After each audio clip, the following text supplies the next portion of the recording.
전국적으로 지역 소멸의 위기감이 높아지고 있습니다. 일단 일자리가 너무 없습니다. 본인의 전공을 살린 직장이 많이 없다 보니까 다들 바깥으로 나가게 되죠. 애가 안 보여요. 10년 이상 몰라가는 거 아닌가 싶다. 현실로 다가온 지방 소멸의 위기.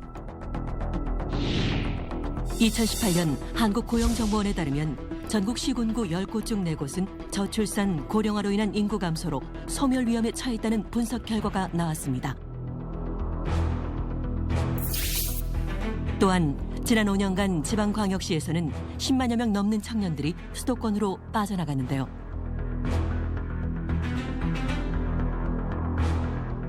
지속해서 인구 문제를 해결하기 위한 막대한 세금이 투입됐지만 수도권 쏠림 현상이 심화되면서 지방 소멸이 더욱 가속화될 것으로 전망되고 있습니다. 지방을 살리고 인구와 일자리, 경제 등의 문제를 해결할 수 있는 해법은 무엇일지, 또한 지역 발전을 책임지고 이끌어가야 할 주체는 누구인지 지방자치 30주년 국민이 만드는 나라에서 알아봅니다.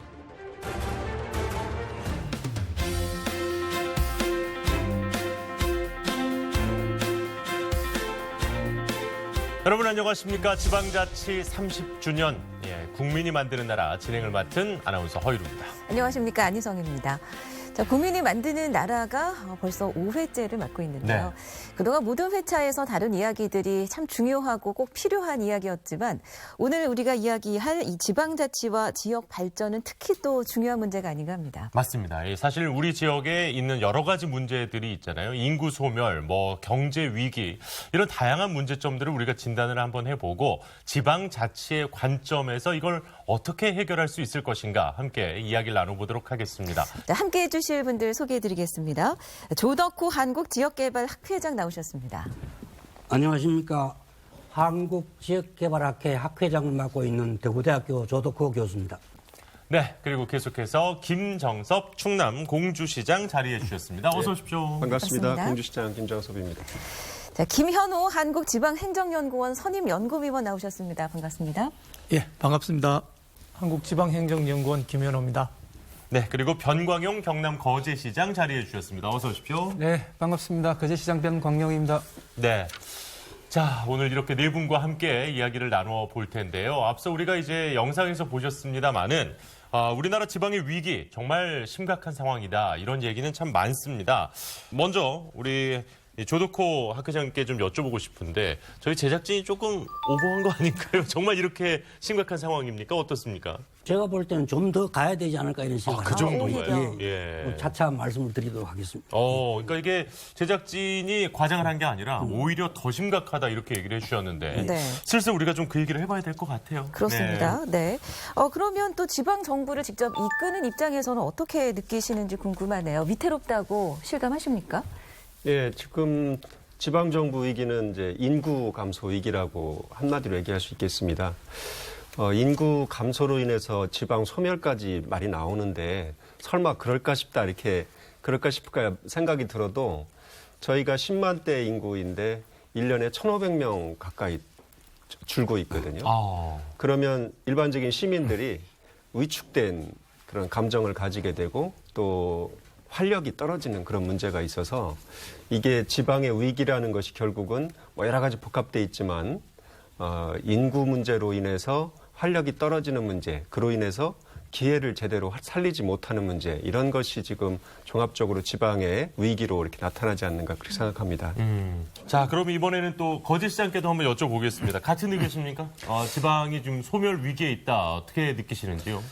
네, 저희 거제시뿐만 아니고 경남 18개 시군을 보더라도 비슷한 상황인 거죠. 저희 거제시 같은 경우도 인구가 조선업이 호황일 때 한 27만까지 이렇게 가다가 매년 줍니다. 매년 줄면서 지금 24만 2천여 명으로 지난해를 마무리했고요. 경남의 18개 시군들이 거의가 인구가 줍니다. 그럼 그 준 인구들이 어디로 가느냐? 결국은 수도권으로 많이 가게 되는 거죠. 그렇기 때문에 이 인구 감소에 대한 우리 공주시장께서 말씀하신 지방 활력의 위축, 그다음에 점점 이 활력을 잃어가면서 어떤 잠재력도 같이 이렇게 감소돼가는 이런 부분들이 결국은 전국의 어떤 지방자치단체들의 어떤 소멸위기 이런 얘기들이 나오지 않나 그렇게 생각하고 어쨌든 이 지방 소멸에 대한 그리고 인구 감소에 대한 이런 부분들은 국가적 차원에서 지방 정부들과 함께 어떤 대안 마련을 위한 노력을 하고 함께 이 위기들을 극복해 나가려는 그런 노력들이 절대 필요하다 그런 생각을 갖게 됩니다. 네. 그러니까 지역이 위기고 지금 지방 소멸의 어떤 그 현실에 직면해 있다. 이 상황은 모두가 이제 공감을 하는 거 아니겠습니까? 예. 네. 역시 이제 인구 감소가 가장 큰 좀 걱정거리로 지금 지방 정부를 이끌고 계신 분들은 얘기를 하시는 것 같아요. 그래서 그 원인과 해법에 대해서 오늘 이 시간 말씀을 나누어 볼 텐데 네. 보통 이제 방금도 말씀을 해주셨지만 인구 감소를 이야기하셨잖아요. 네. 근데 지방 소멸과 그 출산율 저하는 어떤 관계가 있는 건지 네. 우리 선임 연구위원께 한번 여쭙겠습니다. 지방 소멸하고 출산율 저하는 좀 이렇게 많이 헷갈리고 있는데 사실 관계가 없습니다. 관계가 없고. 관계가 없다고요? 왜냐하면은 저기 지방 소멸 말하자면 그 소멸되는 지역 우리 네. 정부가 작년 10월 18일 날 우리나라가 89개 지역을 선정을 했는데 그 지역들은 수도권 지역이 아니라 대부분 뭐 전남이라든지 경북이라든지 이런 사정이 열악한 지역에 있는데 그 지역들은 출산율이 적어서 지방 소멸이 되는 게 아니라 지금 말씀하신 대로 인구가 빠져나가서 지방 소멸되는 지역이고 오히려 출산율은 뭐 영광, 의성 이런 데가 지방 소멸 지역들이 더 높습니다. 네. 그런데 이제 문제는 뭐냐 하면은 출산율이 높음에도 불구하고 다른 지역으로 이제 인구가 빠져나가서 그 지역은 소멸이 일어나고 대신에 이제 수도권 지역, 서울 같은 경우에는 청년이라든지 몰려오니까 밀도가 높아지고 주거 사정이 나빠지고 일자리 사정이 나빠지고 말하자면 결혼도 할 여건도 안 되고 결혼을 설사 하더라도 애를 낳을 형편이 안 되니까 저출산이 되는 거죠.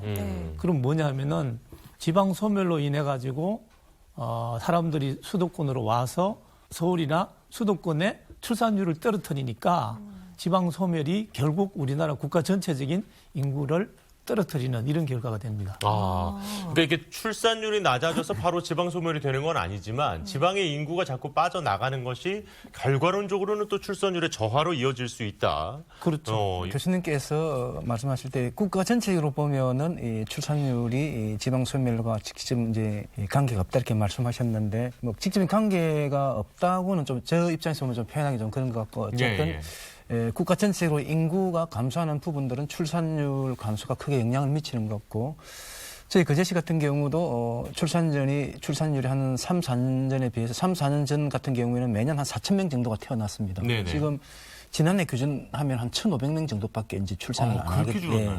출산율이 낮아지는 거는 출산할 수 있는 연령대 젊은 부부들, 신혼부부들이 일자리를 찾아서 다 떠나게 됩니다. 특히 저희들이 분석을 해보니까 이 빠져나간 인구들의 거의 상당수가 20세에서부터 39세 청년기를 말할 수 있는 이분들이 일자리를 찾아서 많이 떠나가게 되는 겁니다. 네. 그렇게 되다 보면은 이 지역에서의 미래라든지 희망 그리고 아이들을 낳고 지역에서 일자리를 찾고 생활을 할 수 있어야 되는데 그런 여건이 안 되다 보니까 그런 데 대한 어떤 대안이라든지 정책적인 이런 비전을 제시하지를 못하면은 계속 이런 속도는 가속화되면서 지방은 더욱더 위축될 수밖에 없다.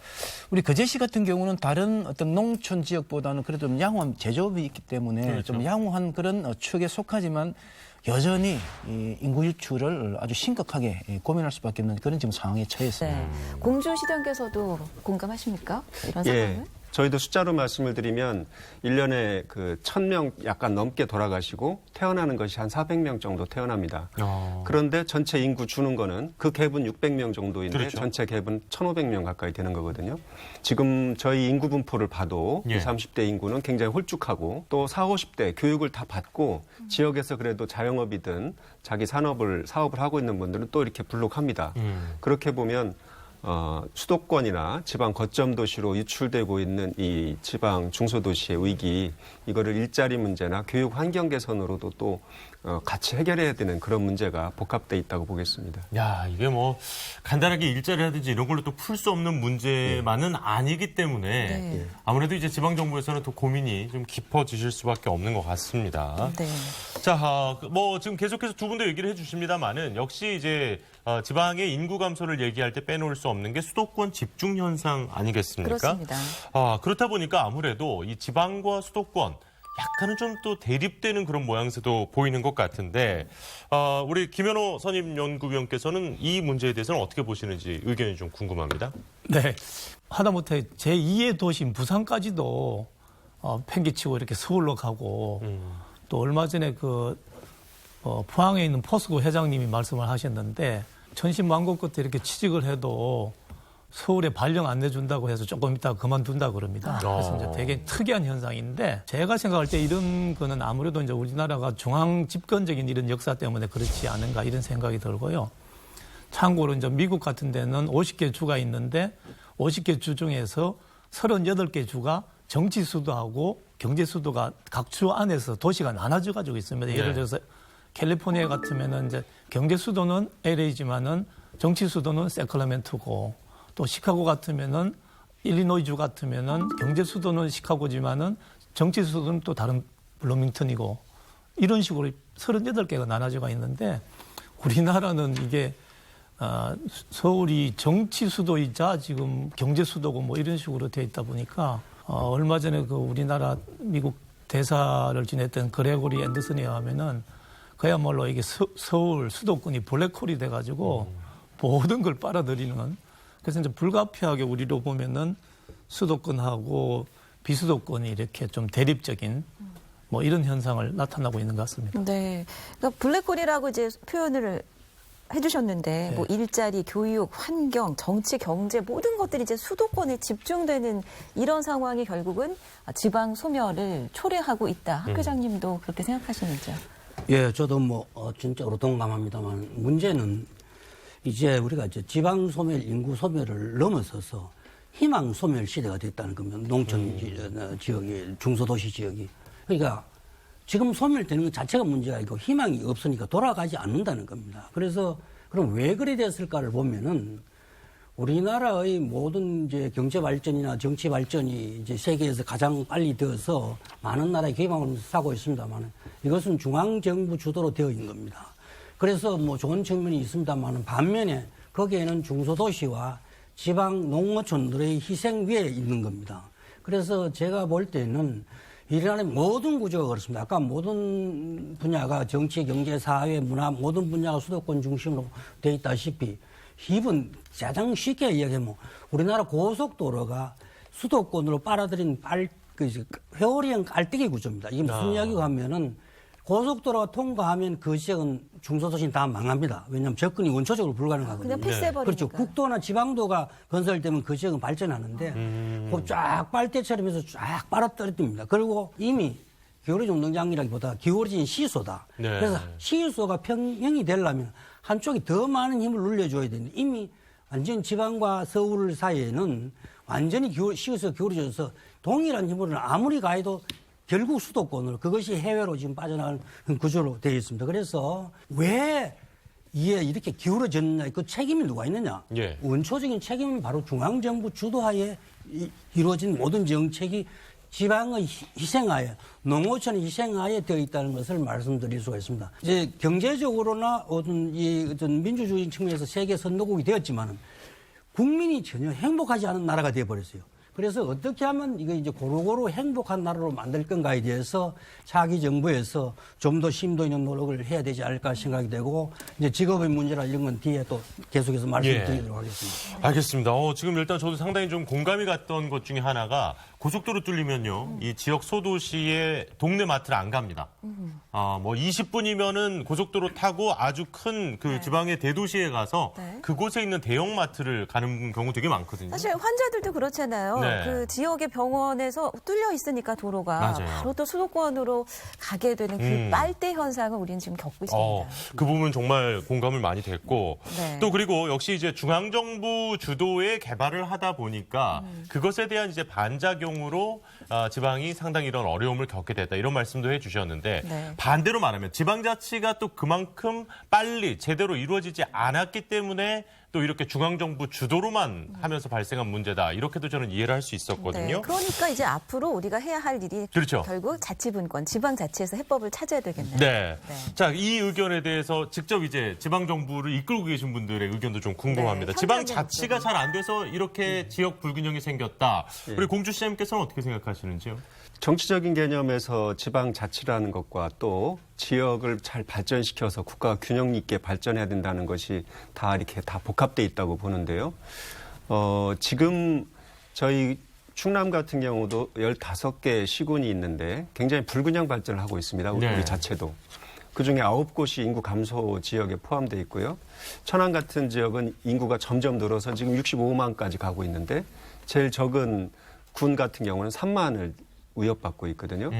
그러니까 이런 지방자치와 지역 발전을 통해서 균형 있게 발전시키려고 그러면 이 권한도 많이 줘야 될 것 같은데 그래서 보편적인 어떤 재정권이나 또 자치단체장의 이런 어떤 개발 권한 이런 것에 대한 배려가 좀 필요하고 또 특별하게 더 어려운 곳이 있지 않습니까? 네. 더 어려운 지역에는 더 자치 분권이나 또 균형 발전 차원의 대책이 더 특별하게 필요하다 이렇게 생각을 하는데 지금까지 보면 그 225개 지자체를 그냥 그 똑같은 울타리 안에서 공모제도를 통해서 경쟁을 시키거나 하는 경우도 많이 있고요.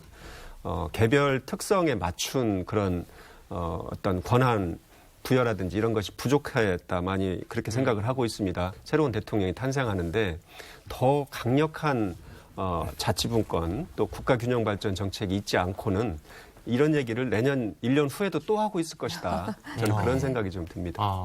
자, 그럼 계속해서 거제시의 입장도 좀 한번 들어보고 싶은데요. 시장님 보시기에도 그러니까 역시 지방자치의 권한이 좀 더 필요하다 이렇게 느끼십니까? 어떠십니까? 수도권 집중 부분이 나오는데 이런 부분들은 어떤 정부 차원에서 어떤 수도권 집중을 완화할 수 있는 보다 적극적인 어떤 정책들을 시행을 한과 동시에 그러면은 아까 말씀하신 것처럼 그러면 지방자치단체는 정부에서 하는 것들을 가만히 지켜만 보고 그 과실만 따먹으려고 기다리고만 있어야 되느냐 이런 부분도 아니거든요. 그래서 그러면 지방정부에서는 나름대로 지역 특성을 잘 살려서 적극적으로 이 지역 발전을 도모할 수 있는 이런 다양한 아이디어라든지 아이템이라든지 이런 노력들을 같이 동시에 병행을 했을 때만이 이런 부분들이 일정 정도 해결이 될 수가 있다. 이게 지방정부 너가 잘못해서 이렇게 된 것 아니냐. 그러니까 너그 자체 역량으로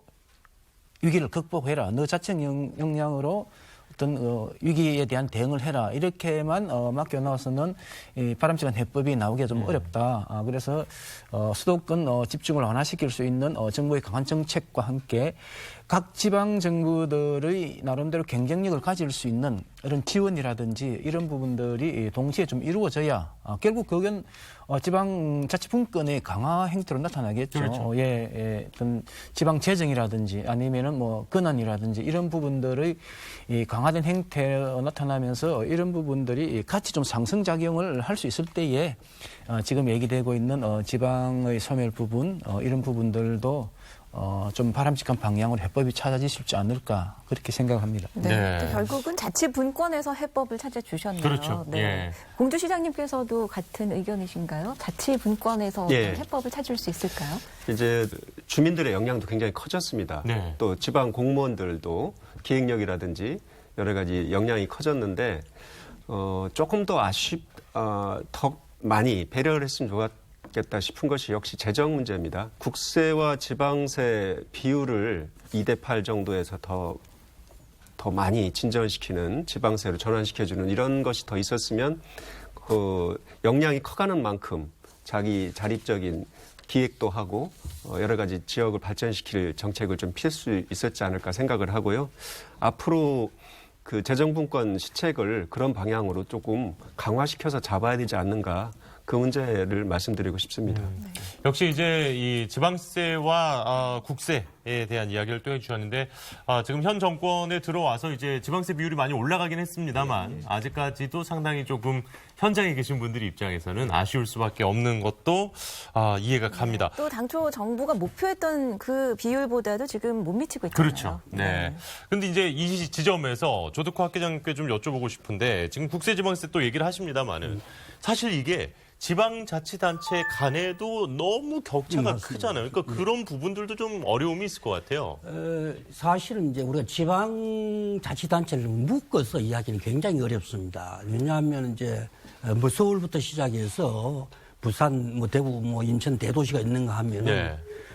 거의 대부분의 지방자치단체들은 지방자치를 원치 않습니다. 왜 원치 않나 하면 그 지역의 세금을 걷어서 그 지역 공무원이 봉급을 다 못 줍니다. 그렇게 엄청난 격차가 벌어지고 있거든요. 그래서 그 문제를 해결하기 위해서는 지금 이 문제의 발생이 왜 이렇게 격차가 벌어졌냐에 대해서 고민을 해야 되고 우선 이제 산업화 도시화가 중앙정부 주도적으로 했는데 만약에 우리가 역으로 생각해 보면은 각 지방자치단체 중심으로 경제 발전을 추구했더라면은 어떤 현상이 벌어졌을까? 예를 들면 이제 미국이라든지 뭐 독일이라든지 유럽의 대부분 나라들이 지방자치를 먼저 하고 그것이 연합돼서 국가가 됐습니다. 그렇죠. 우리는 거꾸로 모든 것을 중앙정부가 다 하고 중앙정부 수도권이 다 하고 나머지 이제 하다 보니까 너무 많이 기울어져서 이제 지방이 겨우 눈을 돌리고 있는 그런 상태입니다. 그래서 각자의 살림은 자기가 살아야 제일 잘 삽니다. 그렇죠? 그리고 지방자치단체는 지방자치단체가 살아야 됩니다. 다만 그것이 얼마나 부족하냐, 얼마나 모자라냐에 대해서 중앙정부가 정확하게 알아야 되는데 요거는 약간 전문적입니다만은 지금 위성 영상, 그다음에 지리정보 시스템, 또 우리 내비게이션론, 그다음 통계정보 우리나라 자료가 굉장히 좋습니다. 그런데 그 세 개의 자료가 붙어 있지 않아서 어느 지역에 정확하게 얼마나 부족하니 얼마나 틀린지 잘 모릅니다. 말로만 뭐 어떻게 이야기하는데 실제로 어느 지역에 얼마만큼 자료 부족하고 얼마나 격차가 나고 얼마나 문제가 생기는 것을 그 데이터를 연결하면 소위 말해 위지통, 위성 영상 지리정보 통계 시스템을 위지통 빅데이터로 해서 분석을 하면 실시간에 어느 지역에 얼마만큼 정확하게 데이터가 다 나옵니다. 그걸 이제 분석 프로그램 돌리면 미래 예측까지 다 나오고요. 그래서 그걸 보고 국가 전체 차원에서 균형 발전의 정책을 잡아 나가면 되는데 그것 없이 그냥 뭐 BC래 특히 제가 제일 싫어하는 게 이제 예비 타당성 분석인데 예비 타당성 분석 무조건 수도권이 통과하게 되어 있습니다. 왜냐하면 수도권에 사람이 제일 많으니까 이용자가 제일 많으니까 BC 레이소가 당연히 높게 되어 있죠. 그래서 제가 드리고 싶은 말씀은 이와 같은 것들 발상을 전환시켜 가지고 국가를 소위 말해 시소를 바로잡으려는 이사를 가지고 해야 되는데 그것 없이 그냥 조금씩 해보려는 것은 결국은 수도권의 집중을 가속화시킨 거. 여전히 끊임없이 신도시 개발하고 아파트 짓고 그래서 도로 놓으니까 또 환경 문제 생기고 계속해서 그가 앞으로 전진을 하고 있는데 폭주기관차가 되어버렸습니다. 그래서 폭주기관차를 멈추지 않는 한 우리가 코로나19 시대 더구나 탄소 중립 시대에 우리가 후발주자로서 패스트 팔로 추종자로서는 성공했을지 몰라도 우리가 이제 선도국으로 가기 위해서는 한국의 발상을 한국다운 발상을 새로 하지 않으면 안 되지 않을까 이런 생각을 해봅니다. 네, 선임 연구위원께서는 또 해법을 어떻게 찾으시겠습니까? 저는 이제 크게 보면은 국가적인 측면하고 하나는 지방 소멸하는 자치단체 자체 측면하고 이렇게 두 가지가 있다고 보는데요. 미국만 하더라도 전부 다 뉴욕 가지 않고 시카고도 가고 LA도 가고 뭐 이렇게 텍사스도 가고 뭐 간단 말이에요. 이제 우리나라 같은 경우는 보면 뭐 제2의 도시인 부산에서도 다 서울로 가자고 이러고 있는 판국이라서 그렇고 그게 이제 왜 중요하냐면은 얼마 전에 또 모 교수님이 서울대학교 뭐 10개 만들기 뭐 이런 거 말씀하셨다시피 이 대학 문제도 교육 문제도 심각한 것 같아요. 미국 말할 것도 없고 독일, 프랑스 말할 것도 없는데 우리나라만 전부 다 서울에서 해가지고 서울의 대학 쫙 하고 줄 세우기. 네, 그다음에 서울의 꼴찌 대학이 지방에 있는 1등 대학보다도 더 좋고 뭐 이런 거는 좀 잘못돼가 있는데 왜냐하면 이게 그 지방 소멸을 하기 위한 게 어느 단편적인 처방으로 되는 게 아니라 이제 복합적이어야 된다는 거죠. 그래서 이제 예를 들어서 수도권에 대극할 수 있는 거점을 한 2개를 만든다 그러면 거기에 일자리 그야말로 좋은 대학, 좋은 고등학교 뭐 이렇게 다 들어가 있으면서 거기서 이제 자립할 수 있고 스스로 이제 성장 동력이 될 수 있게 하는 거죠. 국가적인 측면에서는요.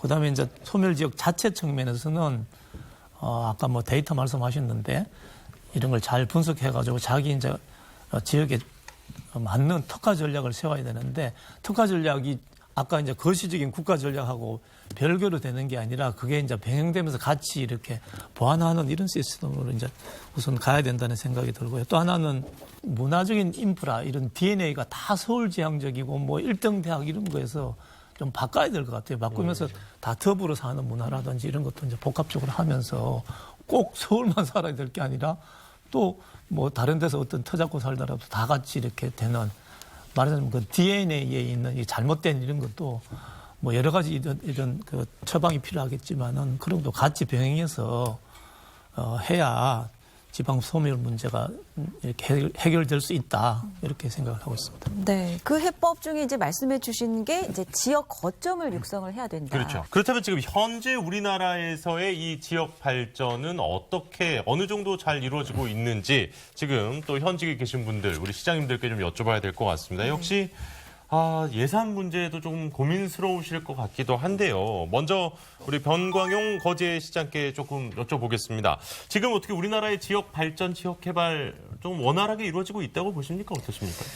우리 김현호 선임연구원님께서 말씀하신 부분들 중에 잠깐 언급해보면은 이제 수도권과 부근간은 어떤 거점을 육성할 필요가 있다. 이렇게 말씀을 이제 하셨는데 상당히 공감을 하는 부분들이고요. 저희 부산, 울산, 경남 지금 메가시티 지금 계획을 좀 추진을 하고 있습니다. 가덕 신공항 개통을 대비해서 부울경 지역을 하나의 수도권과 맞먹을 수 있는 어떤 거점 도시로 육성시키자 이렇게 이제 구상을 하고 있는데 역시 제일 크게 걸림돌로 작용하는 게 우리 교수님께서 아까 말씀하신 예타 문제입니다. 예타. 예. 실제 저희들이 대행 인프라 사업이라든지 그다음에 지역 발전을 가져올 수 있는 이런 큰 사업들을 하려면은 기획재정부의 예타를 통과해야 가능한 겁니다. 그런데 실제 예타 통과가 어렵습니다. 네.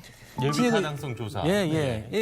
인구들이 계속 빠져나가고 사람들이 찾아오지 않고 이런 객관적인 지표를 가지고 예비 타당성 조사를 하는데 그게 나올 수가 없거든요.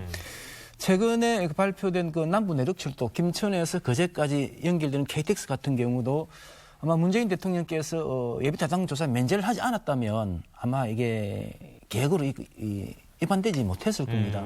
네. 김천에서 서부 경남을 해서 거제까지 가는 KTX가 비시 분석을 하면 비시 분석 안 나오거든요. 그러면 그 철도는 놓여질 수가 없습니다. 근데 지금 그 KTX를 통해서 이 서부 경남 그리고 동남권 부산 그다음에 통영 거제 고성 이런 동남권들의 발전 기대 이런 부분들이 상당히 지금 커지고 그 현실화될 가능성이 많거든요.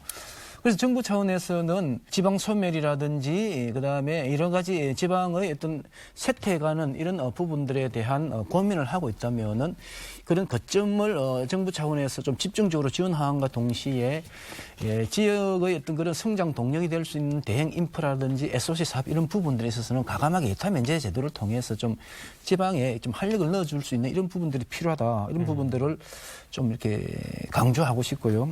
어쨌든 현장에 직접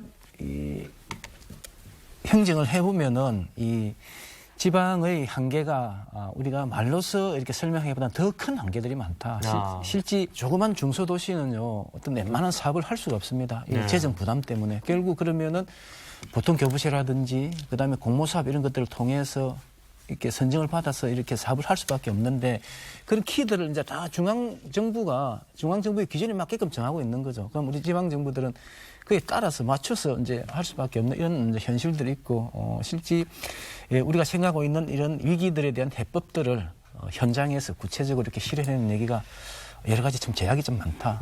그런 말씀을 좀 드리고 싶습니다. 사실 그 예비 타당성 조사라는 게 그러니까 지금 시장님 말씀을 들어보면 그런 거 아니겠습니까? 이게 사람들을 우리 지역으로 더 끌어오기 위해서 이게 필요한 건데 사람이 없으니 이건 안 된다라고 해버리면 맞습니다. 도대체 어떻게 그 사람을 우리가 이제 끌어올 수 있겠냐 지금 이런 얘기를 해주신 것 같고요. 그래서 저희들이 이제 그런 부분들을 호소를 합니다. 기재부 예비 타당 조사 이런 데 가서 하면은 잘 안 받아들여져요.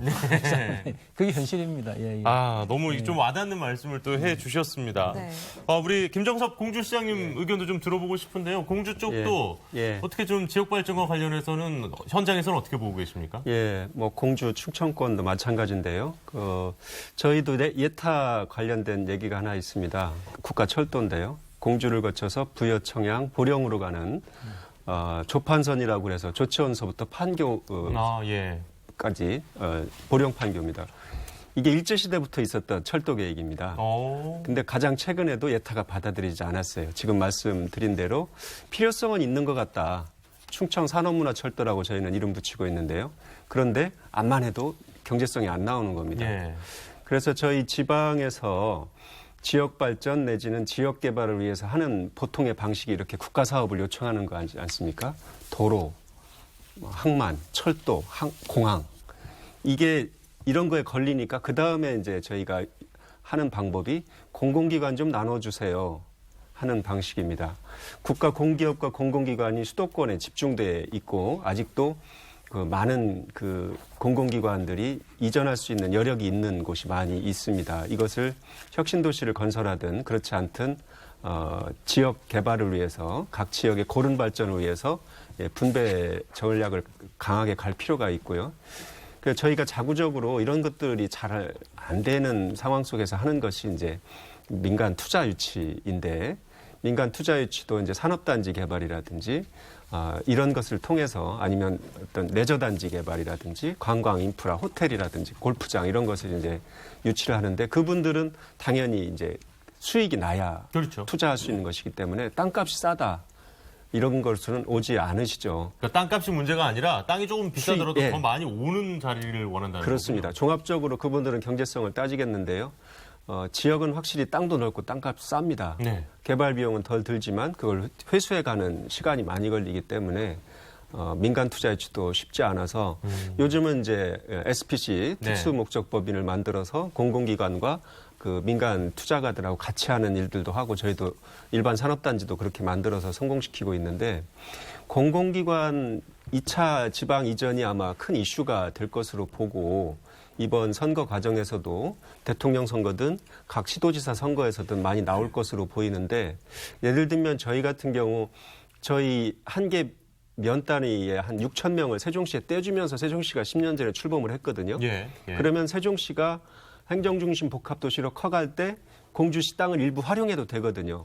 어차피 붙어 있고 그렇죠. 유휴용지가 있고. 그래서 저는 그 행정수도권이라는 개념을 씁니다.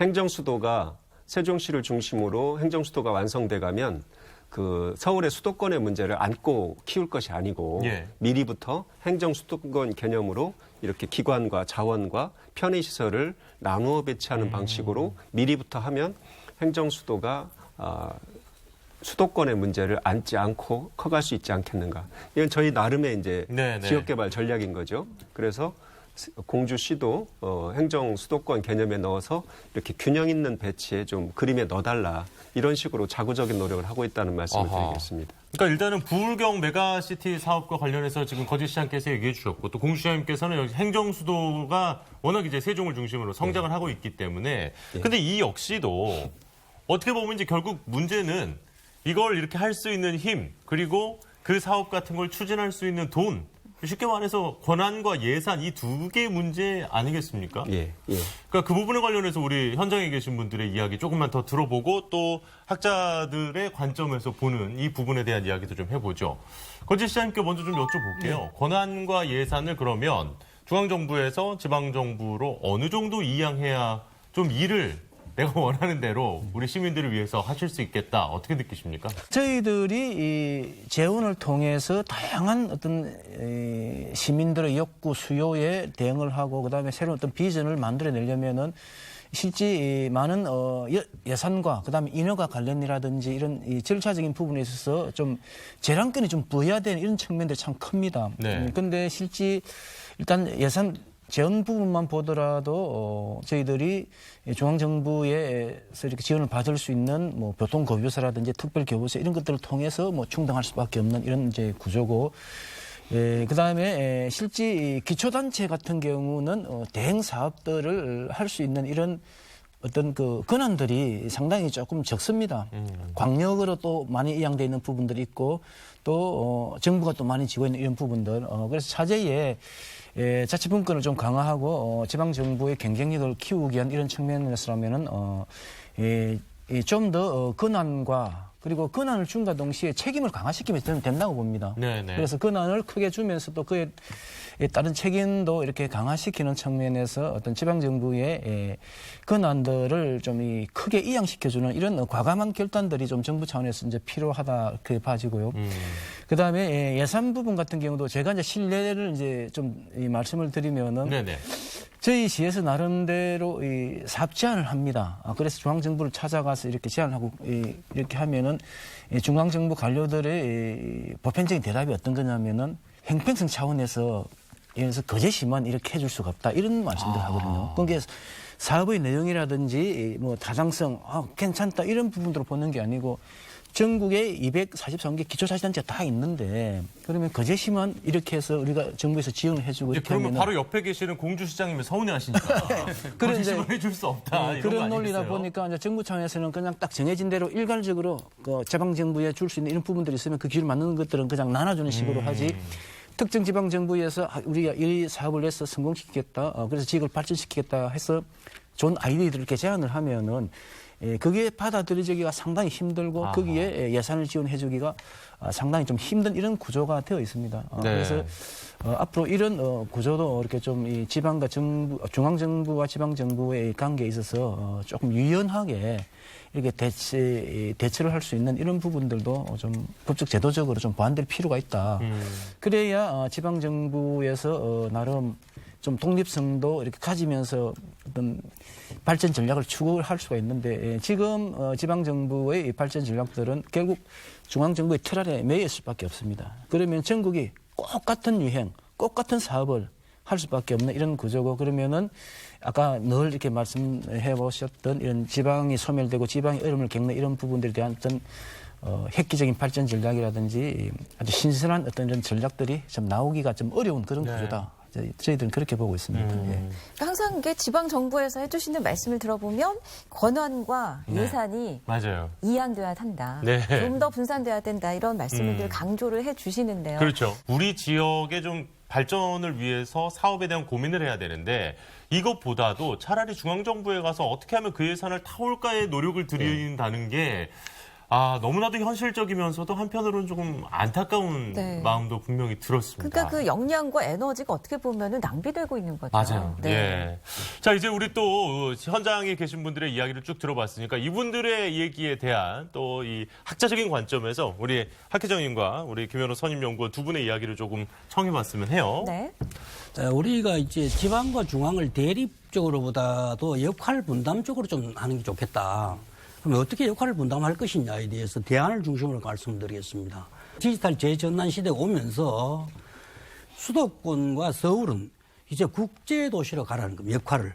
국제적인 역할을 가고 국제도시로 가고 그다음에 이제 아까 뭐 메가시티 나왔습니다만은 저희 이제 이건 뭐 제 이야기가 우리 학회에서 늘 하는 이야기인데 333 남북권 균형 발전 정책을 펴야 된다. 이게 무슨 말인가 하면은 그러니까 지역 세 군데 부울경, 그다음에 전라남북도, 그다음에 경상남북도 세 개의 지역에 부울경은 물류도시로 묶어서 사는 발전을 만들고 그다음에 전라남북도와 충청남도 이제 새만금을 포함해서는 그린 뉴딜 쪽으로 해서 국가 틀을 짜고 그다음에 대구 경북을 중심으로 해서 강원 남부로 해서 디지털 뉴딜 짜고 남는 거는 강원도와 제주도가 남는데 그것은 이제 국민의 휴양 도시로 해서 크게 짜서 세종시를 시소의 중심축으로 해서 하나는 국제 도시라는 날개, 한자는 국내 균형 발전하는 날개를 해서 균형을 잡는 그런 정책을 펴 나가야 되고요.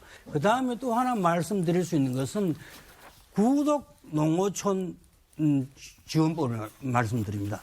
지금 이제 농촌에 가면 빈집과 빈 토지가 많이 있습니다, 지금.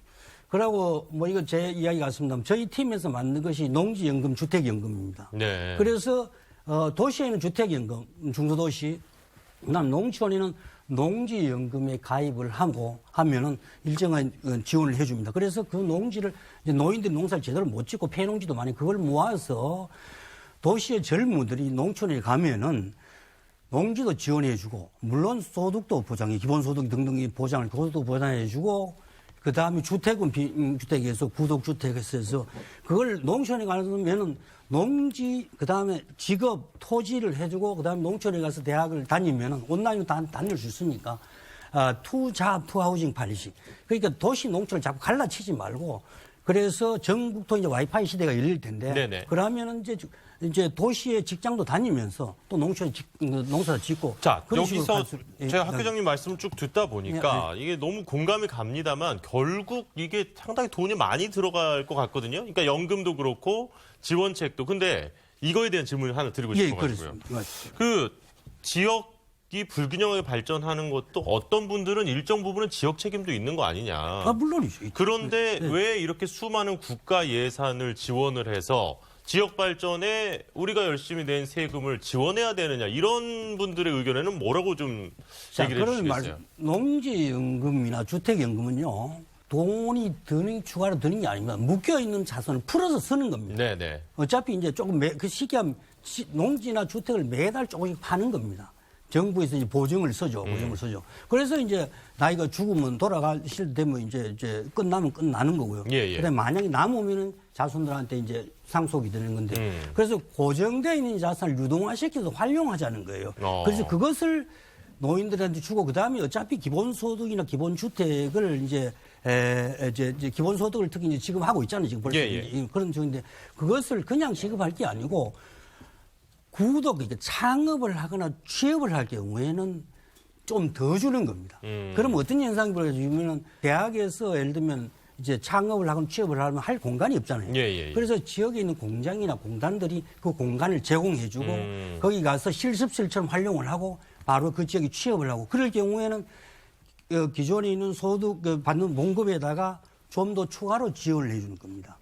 포르투갈에 가시면 혹시 아시는지 모르겠습니다만 파두라는 아주 국가적으로 유명한 그런 곳이 있습니다. 네. 그러면 쉽게 하면 우리나라를 지금 어떻게 되나 하면은 그 국악과 졸업생들이 뭐 예를 들면 대구면 대구, 서울이면 서울에서 나와서 그 공연장에서 공연하고 식당도 운영을 하면서 경험도 쌓고 창업도 하고 이렇게 되는 겁니다. 네네네. 그래서 거기에 따라서 할 때는 일정의 지원을 해주고 하는 겁니다. 그래서 이제는 학교, 공장 이런 걸 자꾸 나누지 말고 학교의 실습실이 꼭 공장이 되고 그다음에 예를 들면 농가대학이면 농장이 곧 실습이 되고 그런 식으로 해서 이제 시장 경제, 공유 경제를 넣으면서 우리가 이제 구독 경제로 가고 있는데 구독 농어촌 지원법을 하면은 특의 예산을 많이 들지 않고도 충분히 해결할 수 있다고 봅니다. 그래서 이제 그게 이제 소위 모기지하고 영모기 주택연금을 합치면 평생주택이라 그래가지고 평생 동안 소유권이 보장되면서 편안하게 살 수 있는 평생주택 프로그램이 또 제공할 수가 있을 겁니다. 네. 알겠습니다.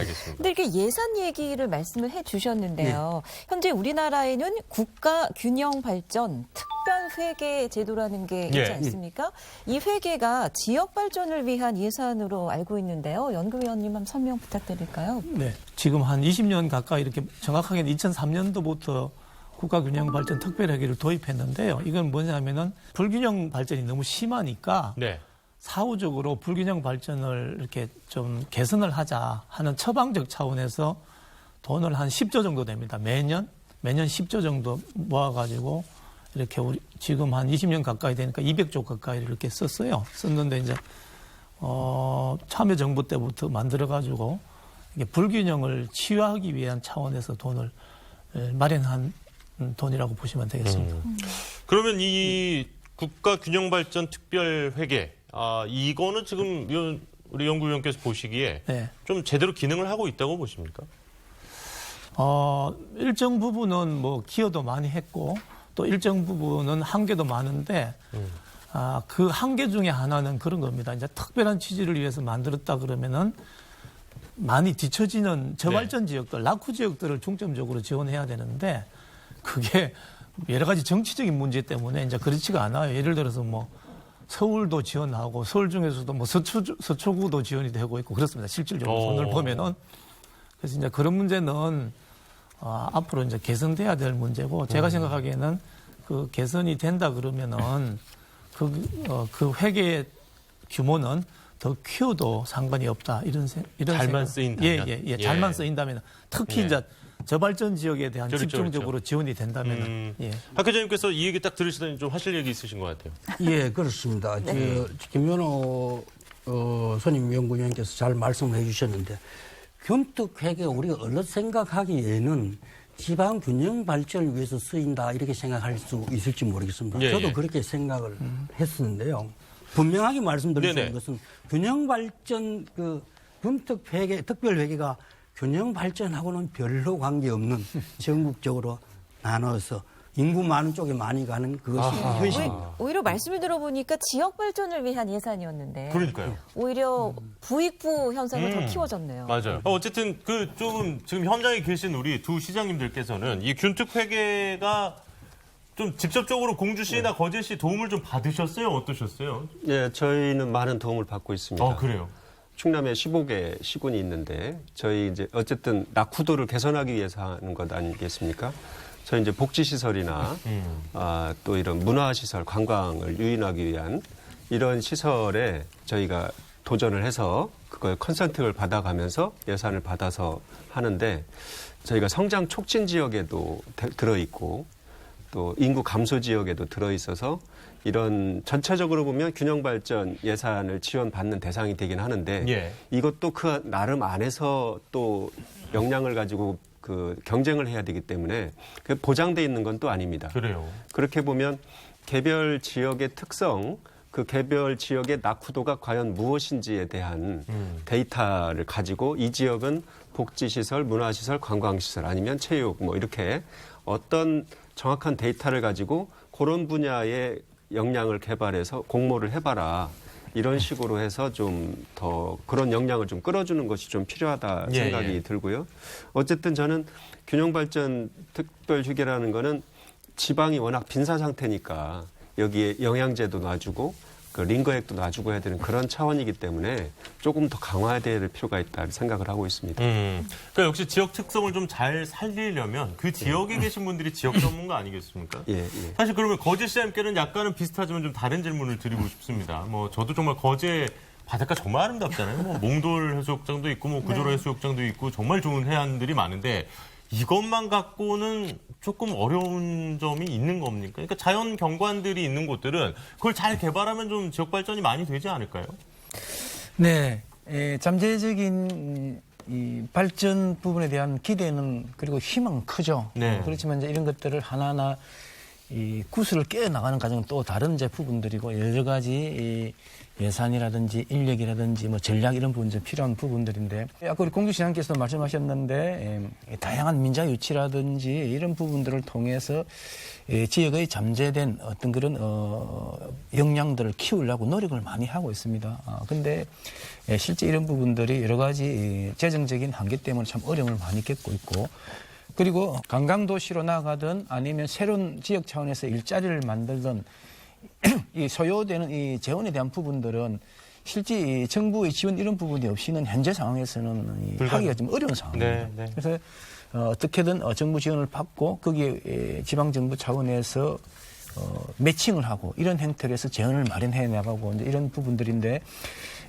다양한 우수한 자원들 이런 부분들을 개발하기 위한 노력들을 아마 전국에 있는 지방정부들이 다 하고 있을 겁니다. 그렇지만 쉽게 성과를 내기 이제 어려운 부분들이 아마 그런데 그 과정에서 필요로 되는 어떤 재원 마련 부분들. 네. 그다음에 실제 민자 유치도 아시다시피 상당히 까다로운 과정들이 있기 때문에 참 쉽지 않은 측면들이 많이 있습니다.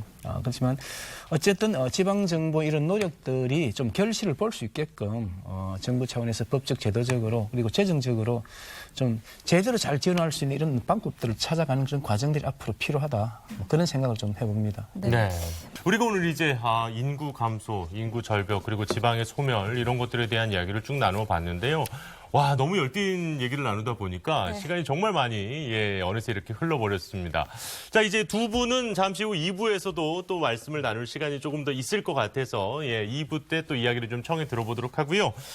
오늘 또 이렇게 지방정부 가장 최일선에서 우리 함께 하시는 모든 국민들을 위해서 노력해 주시는 두 분 지방정부 수장이 나와주셨는데 계속해서 우리 공주시와 거제시에서도 좋은 시정 펼쳐주시기를 저희도 응원하면서 지켜보겠습니다. 시간 내주셔서 고맙습니다. 고맙습니다. 네, 자, 저희는 1부 여기서 이제 마무리를 하고요. 잠시 후 2부에서 계속해서 우리 자치분권 그리고 지방정부와 관한 이야기 나눠보도록 하겠습니다. 2부에서는 지방자치로 잘 살 수 있나요? 라는 주제로 찾아뵙겠습니다. 네, 잠시 후에 다시 인사드리죠. 고맙습니다.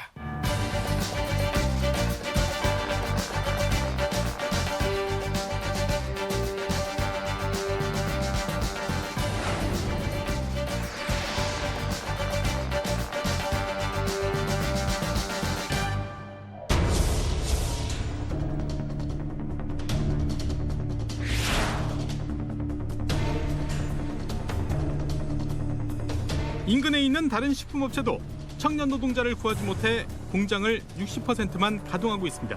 청년 근로자들이 자체가 없다 보니까 공장은 가동이 돼야 되는 상황이고 이렇다 보니까 이제 나이 드신 분이라도 이제 저희들이 이제 뽑아가지고 운영을 좀 하고 있는 부분인데.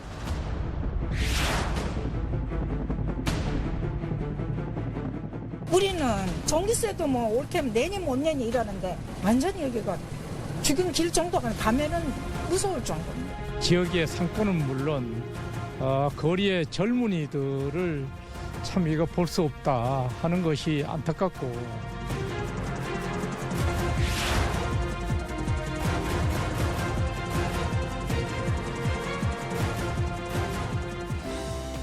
네, 지방자치 30주년 국민이 만드는 나라 지방자치와 지역발전 2부. 예, 지방자치라면 우리 잘 살 수 있나요? 이제 다시 한번 이야기를 시작해 보도록 하겠습니다. 네, 지역발전에 대해 또 깊이 있는 이야기 나눠 주실 분들 모시겠습니다.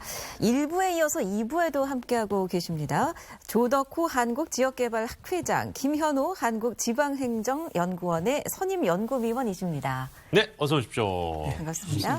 자, 그리고 이강덕 경북 포항시장님께서 자리해 주셨습니다. 어서 오십시오. 네, 반갑습니다. 네, 그리고 이재현 인천 서구청장 함께 하겠습니다. 어서 오십시오. 네, 반갑습니다. 네.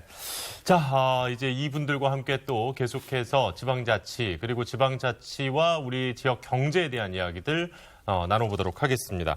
지방자치에 대해서 좀 부정적인 생각을 가지신 분들은 이런 말씀을 종종 하실 때가 있어요. 지방자치가 밥 먹여주는 거냐? 지방자치 하면 우리 잘 살 수 있는 거냐? 뭐 이렇게 이 의문을 가지신 분들도 좀 있는 것 같은데 어떻게 보면 이제 우리 얘기의 가장 결론적인 그런 부분이 될 수도 있을 것 같습니다만 먼저 우리 조덕호 학회장님 2부 시작하는 이야기로 지방자치 하면 지역경제 활성화 이거 가능한가요? 예, 됩니다. 오, 시원하게 답해 주셨어요. 무슨 말씀이고 하면은 우리나라는 뭐든지 1등 하는 걸 굉장히 좋아합니다. 네네. 그래서 중앙정부 중심으로 해서 경제 발전도 이루고 민주주의도 이루었습니다. 그거는 빛입니다. 반면에 그림자 또한 1등입니다. 세계 자살률 1위, 불평등률 1위, 그다음에 그 불균형 1위 등등 여러 가지 이 불명예스러운 1위를 가지고 있습니다. 네. 오늘은 이제 이 토론을 통해서 이 불명예스러운 1위를 어떻게 명예스러운 1위로 바꿀 거냐의 문제인데 하나만 말씀드리면은 왜 지방자치를 해야 되냐? 우리 살림은 내 살림은 내가 사는 게 가장 잘 살 수 있습니다. 그렇죠. 그 지역은 지역 사람들이 사는 게 가장 잘 살 수 있습니다. 그런 문제를 가지고 만약에 오늘 이제 소위 그림자 1위를 빛의 1위로 만들어서 세계 선도국으로 갈 수 있으면 좋은 기회가 되지 않을까 이런 생각을 하면서 간단히 말씀을 마치겠습니다. 네. 그 말씀을 듣고 보면 이제는 뭐 지방자치를 왜 해야 하는가 이런 질문 자체는 의문이 될 수밖에 없겠습니다. 그래요. 제가 좀 바보 같은 질문으로 시작을 하긴 했는데 네. 사실 그렇게 말씀해 주신 것처럼 내 지역 살림은 당연히 내 지역이 제일 잘 알고 잘 할 수 있는 것 아니냐 네. 뭐 이런 이야기를 또 해주셨습니다. 근데 그럼에도 불구하고 우리가 앞서서 본 영상에서는 지금 지역 경제가 상당히 심각한 상황 맞아요. 아니겠습니까? 네. 자, 그래서 오늘 이제 현장의 두 분의 목소리를 잘 들어봐야 될 텐데 네. 그런데 포항과 인천 서구청장 모셨거든요. 그러니까 그 왠지 이렇게 두 분 오신 데는 네. 저희가 흔히 생각하기에는 그래도 조금 여유 있는 그렇습니다. 곳들 아닌가. 네, 인천 서구는 일단 수도권이시고 예. 또 포항에는 우리가 그 잘 아는 모두가 아는. 그렇죠. 굴지에 또 이 제철 기업이 있는 곳 아니겠습니까? 네. 먼저 서구청장님 어떻게 느끼시나요? 네네. 아마 인천 서구가 수도권에 소재하기 때문에 수도권이기 때문에 말씀하셨다시피 괜찮은 곳 아니냐 이렇게 얘기를 할 수 있는데 수도권 내에서도 이 불균형, 그다음에 서울의 그 극일주의라고 좀 이렇게 얘기를 하죠. 그러한 곳이 바로 우리 대표적인 게 우리 인천 서구입니다. 인천 서구 하면은 다 기억하지 못하실 겁니다. 하지만 수도권에 있는 쓰레기가 어디로 가나 하면은 그래도 좀 기억하실 분이 있어요. 그래서 수도권의 그 쓰레기 문제가 지역 경제와 지역 발전에 이 걸림돌이 되고 있다라고 단적으로 좀 말씀을 좀 한 가지 드리고 싶어요. 네. 이 쓰레기 문제로 인해서 우리 지역은 점점 더 땅은 있는데 각종 우리 쓰레기뿐만이 아니라 악취, 미세먼지, 우리나라에서 온갖 환경 이슈는 우리 인천 서구에 자리하고 있습니다. 네. 그다음에 우리 또 소상공인과 중소기업들이 또 3만 개 이상이나 되는데 기업 환경이 별로 좋지 않은 거죠. 이거 이제 지역 발전을 하는데 이제 걸림돌이 되는데 이것뿐만이 아닙니다. 이 도심이 이루어지려고 하면은 제대로 발전을 하려고 하면은 환경은 기본이고 이 교통 인프라에 있어서도 가장 뒤떨어진 곳이 또 우리 서구입니다. 인천 서구요. 제가 또 환경 전문가라고 해서 이제 자치단체장을 맡아서 이 문제를 해결해 보고자 제가 또 나서서 해보려고 하는데 즉 오늘의 주제인 제가 한계가 있더라는 것입니다. 저도 이제 중앙에 근무를 하다가 지방자치단체를 처음으로 맡았는데 이렇게 어려운가, 이렇게 정말 기울어진 운동장인가라는 것을 실감하는 문제도 바로 우리 지역의 현안 문제가 해소되지 않으면서 지역 경제나 그다음에 소상공인과 중소기업을 살리는 정책을 온전히 펼 수 없다. 그래서 제가 갖고 있는 권한과 재정을 총동원해서 이러한 환경 문제나 이러한 걸림돌을 해소하기 위해서 노력을 해보았지만 여전히 중앙 집권의 이 재정 문제나 또 인력 문제나 또 각종 권한의 문제에 있어서 한계가 있다 보니까 지역 경제를 살리는 데 있어서 이 발전적 측면 그리고 효율적인 측면을 가져오지 못하고 있다. 이런 말씀을 드리고 싶습니다. 뭐 어떤 부분들이 조금 더 이제 직접적으로 실제 겪으셨던 좀 어려움들이나 이런 구체적인 이야기는 오늘 좀 천천히 나눠보도록 하고요.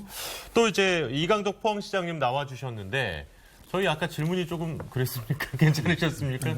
예, 뭐 말씀하시다시피 우리 포항이 제철 산업으로 우리 대한민국 현대화, 근대화, 산업화 이런 것을 성공시킨 그 도시거든요. 그렇죠.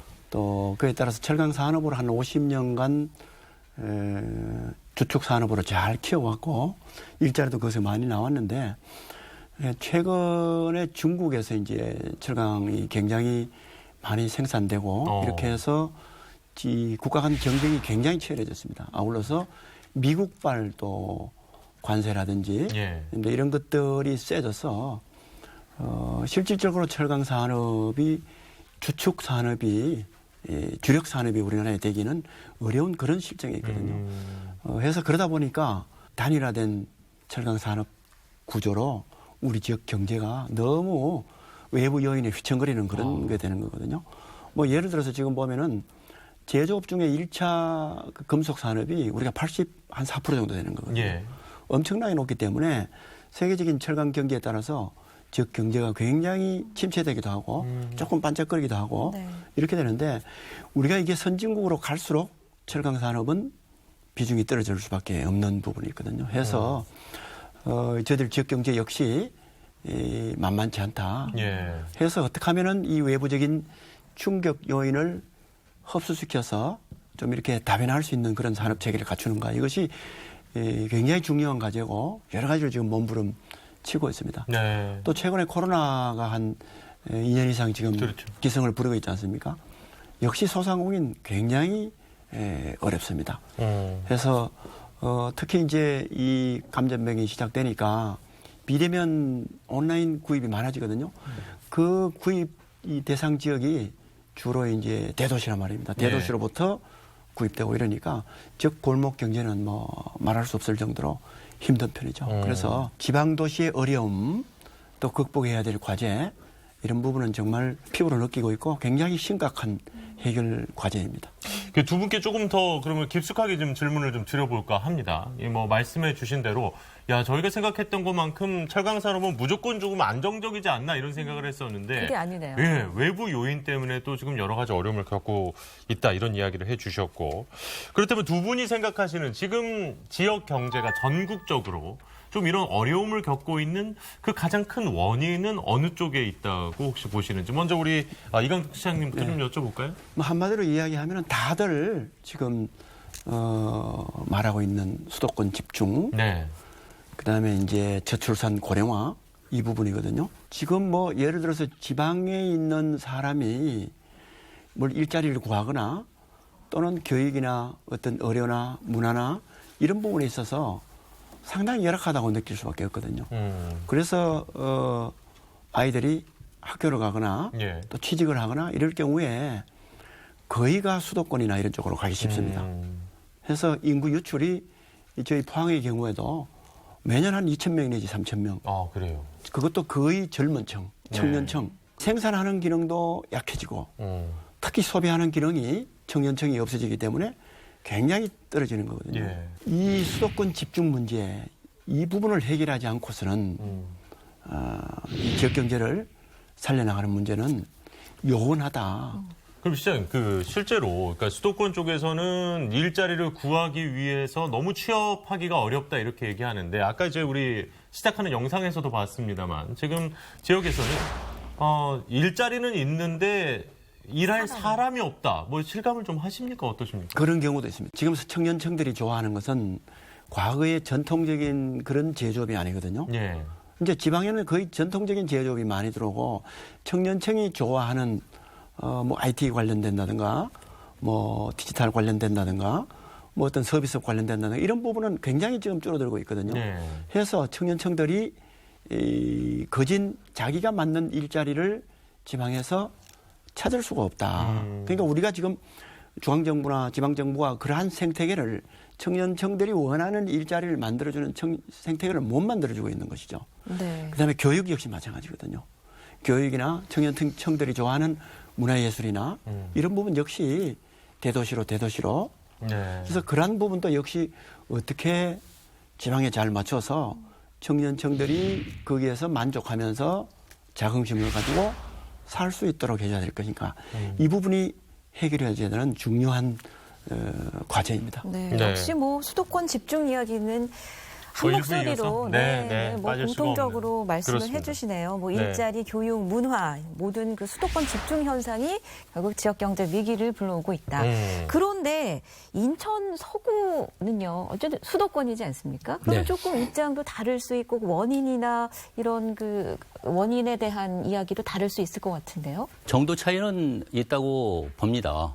예, 하지만 수도권 내에서도 그런 불균형성이 이 지역에서 일을 하다 보면은 그 부분이 굉장히 심각하다라고 하는 생각을 갖게 됩니다.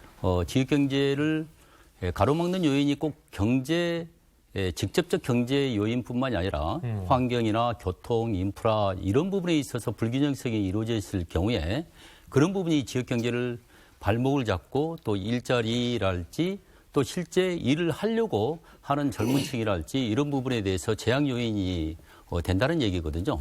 이 불균형이 가장 나는 큰 문제라고 생각을 합니다. 중앙에서는 커다란 그리고 수많은 정책들을 만들어내는데 지방에서는 그런 부분을 너무 몰라요.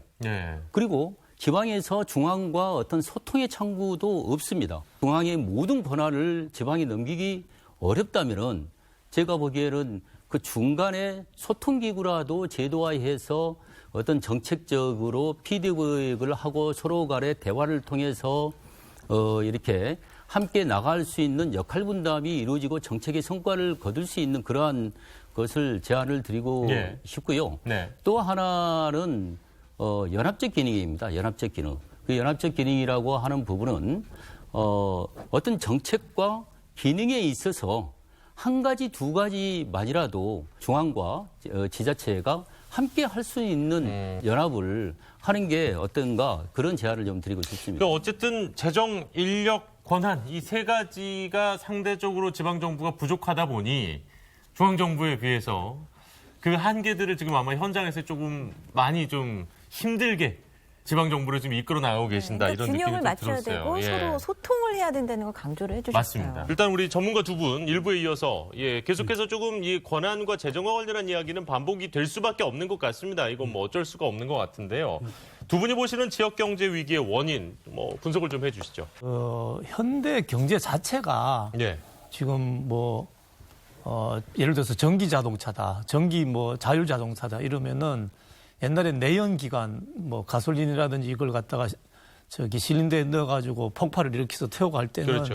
부품이 6천 개 정도 네, 들어가니까 협력 업체들이 금방 생기는데 이게 전기로 가면은 부품이 12개 나오면 15개밖에 안 된다는 얘기예요. 그러면은 그 협력사들이 이제 다 없어지는 거고 그만큼 일자리가 없어지는 거고 지역 경제가 다 죽는다는 얘기인데 불행하게도 이게 우리가 지금 자랑해야 될지 혹은 고민해야 될지 좀 딜레마적인 상황이 다른 나라 사람들이 우리나라를 일러서 저기는 디지털 이런 전환, AI 전환에 제일 앞서가는 나라다. 이 디지털로 가면 갈수록 이제 일자리는 없어지는 거거든요. 야, 이거 정말 기술 발전의 역설 같은 거네요. 그렇죠. 예. 예. 그러면은 우리가 그 문제가 그냥 안 할 거냐, 아마 하면서도 다시 이렇게 갈 거냐, 이제 이런 그 선택의 문제인데 피할 수 없는 거라면은 고용 없는 성장에서 고용이 있는 성장으로 이제 가야 될 거다. 왜냐면은 AI라든지 이런 그 디지털 문명으로 가면은 사회적으로 경제적으로 쓸모 없는 사람들, 네. 무용 계급들, 무용 인간들이 대량으로 지금 만들어진다고 얘기하지 않습니까? 이게 거대한 흐름인데 그 흐름에서 우리가 이제 지역 경제를 활성화시키고 고용을 창출할 수 있는 방법이 뭔가 함께 좀 지혜를 모아봐야 되는. 네. 그러니까 역시 이제 산업의 변화 이거는 이제 누구의 잘잘못을 떠나서 전체적인 흐름의 변화 속에서 우리가 어떻게 이 위기를 넘어갈 것이냐. 사실 이 토론회도 어떻게 보면 그것 때문에 저희가 자리를 만들고 있는 건데 그래서 지역에서 지금 기업체를 경영하고 계시는 분을 만나서 이 지역에서 이 기업을 운영하는 데 있어서의 어려움이라든지 현실에 대한 이야기를 좀 나눠보도록 하겠습니다. 자, 지금 화면으로 연결이 돼 있는데요. 네. 안녕하십니까? 안녕하십니까? 네, 반갑습니다. 지금 지역에서 기업을 오랫동안 운영하고 계신데요. 먼저 자기 소개 좀 부탁드립니다. 예, 저는 경남 창원에서 32년간 기업 경영하고 있는 최재호라고 합니다. 창원에서 32년씩이나. 네. 예, 요즘 이제 참 지방에 털을 둔 우리 기업인들께서 어렵다 이런 말씀 하시는데 요즘 좀 어떠십니까? 많이 어렵죠. 코로나 시국에 소상공인들도 어렵고 저희 기업도 어렵고 모두가 힘듭니다. 구체적으로 어떤 어려움을 겪고 계신가요? 저희가 가장 지역에서 기업을 하면서 어려운 것은 청년들입니다. 우리 청년들이 기업에 들어와서 일하는 목적이 한 세 가지로 나뉠 수 있지 않습니까? 급여와 복지 그리고 미래의 성장성을 보고 직장에 들어오는데 막상 직장에서 저희가 급여와 복지는 해결이 된다 하더라도 미래의 성장성은 시간이 가면 갈수록 수도권에 다 몰리기 때문에 지역에서 근무하지 아니하고 어느 정도 지역에 근무하다가도 양질의 직원들은 수도권으로 올라가지 않습니까? 이런 부분이 제일 힘들고 두 번째로는 고령화는 계속 늘어나면서 청년은 계속 줄어들기 때문에 시장이 가면 갈수록 인구수도 줄고 어렵습니다. 네. 일 잘하는 직원들은 수도권으로 올라가 버린다. 그러면 또 사실 남아있는 직원들의 사기 문제도 분명히 좀 있을 것 같거든요. 그렇죠. 그리고 제가 얼마 전에 우리 지역 대학 총장님들하고 대화를 나눠봤는데 지방대학은 지금 국립대학을 포함해서 사립대학까지 모두가 정원이 미달입니다. 그래서 앞으로 청년들이 이 지역에 가면 갈수록 자꾸 인구가 줄기 때문에 참 걱정이 큽니다. 이렇게 되면은 결국은 지방의 위기, 지역 소멸 이런 악순환이 계속될 수밖에 없을 텐데요. 이렇게 당면한 어려움을 누가 어떻게 해결할 수 있다고 기업하시는 입장에서 보고 계십니까? 제가 기업을 하면서 참 안타까운 것은 대부분 지방자치단체장이라든지 많은 분들이 중앙으로부터 좀 돈을 받아가지고, 그 교부금을 받아가지고 무슨 사업을 하고 하는, 거기에 많이 매달려 있습니다. 그러나 실질적으로 제가 바람직한 것은 지방 스스로가 재정을 확보할 수 있는 그러한 여건이 되어야 된다고 생각합니다. 아무리 큰 고기를 갖다 놓는다 하더라도 플랑크톤이 없고 하면은 작은 고기가 없으면 큰 고기를 살 수 없지 않습니까? 중앙으로부터 큰 사업을 가져온다 하더라도 지역 환경이 좋아야만이 지역이 발전할 수 있다고 저는 생각합니다. 그러기 위해서는 지역 스스로가 살아남을 수 있는 여러 가지 방안 중에서 제일 중요한 것은 결국은 그 기업들과 종사자들이 돈을 벌 수 있는 기회가 주어져야 된다고 생각합니다. 그 첫 번째로서 기업에 대해서는 법인세를 좀 경감을 시켜주시고요. 그리고 지역 종사자들에 대해서는 근로소득세를 경감시켜주시고, 세 번째로는 우리 지역균형발전부를 만들어서 지역에서 기업하는 분들이 역차별 당하는 이러한 일이 없도록 좀 도움을 주셨으면 하는 것이 제 생각입니다. 역차별이라면 어떤 부분인가요? 네.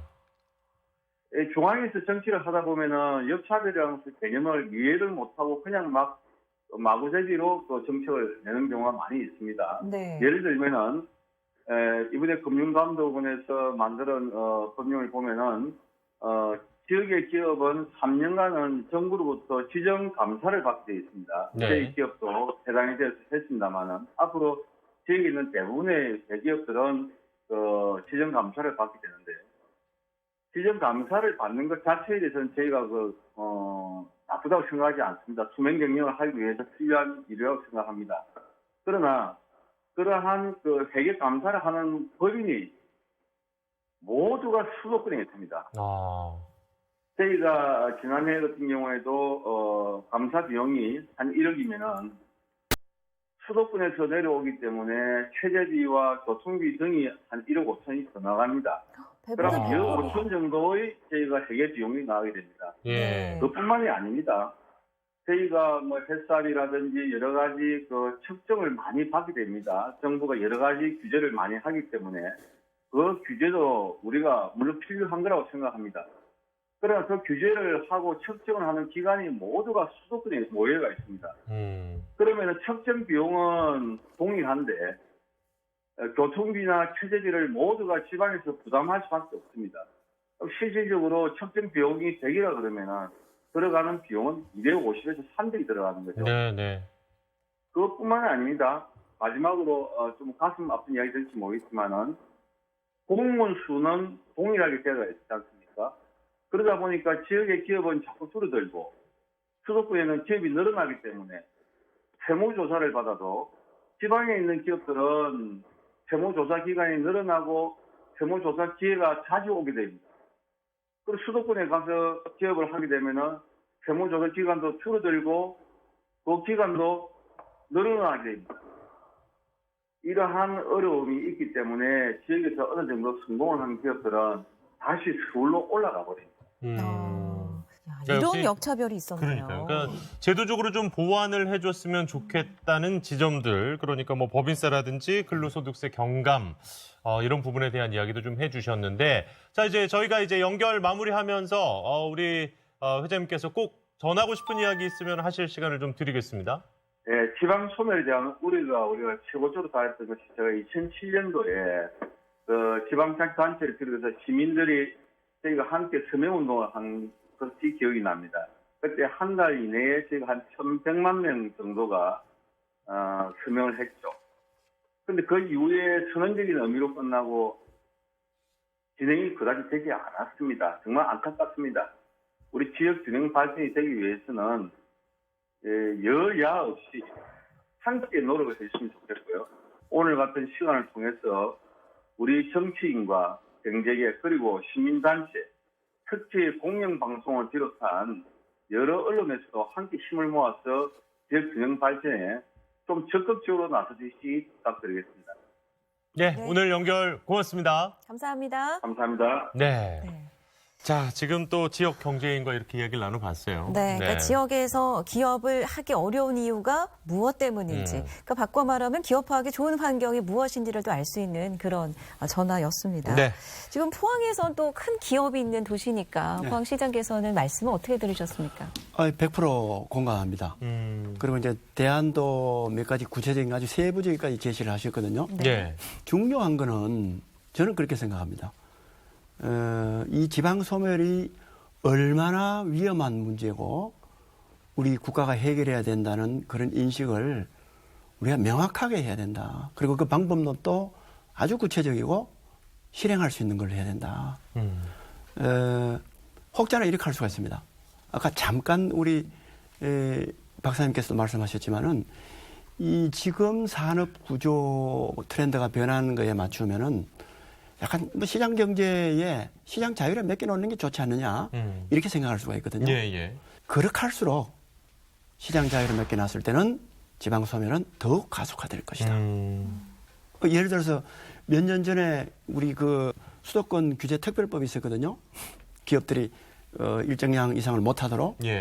그것이 그야말로 기업이 하겠다는데 일자리를 만들어야지 하면서 그 수도권 규제를 푼 것으로 제가 기억나거든요. 네. 이것은 지방 소멸이 얼마나 위험한 독이 된다는 것을 모르고 그냥 시장 자유를 맡겨놨는데 이거야말로 아까 우리 그 기업인이 얘기하시는 것처럼 정부가 개입을 확실하게 그것도 의지를 가지고 해야 된다. 네. 그래야만이 지방에서 기업을 할 수가 있고 지방이 소멸되지 않고 살아날 수가 있고 청년층이 일할 수 있게 된다. 이 점을 저는 아주 실감 있게 이렇게까지 느껴왔기 때문에 저는 아주 강하게 주장하고 싶습니다. 이미 지금 운동장 기울어져 있기 때문에 여기 자율로만 맡기면 더 기울어질 수밖에 그렇습니다. 점차적으로 예를 들어서요.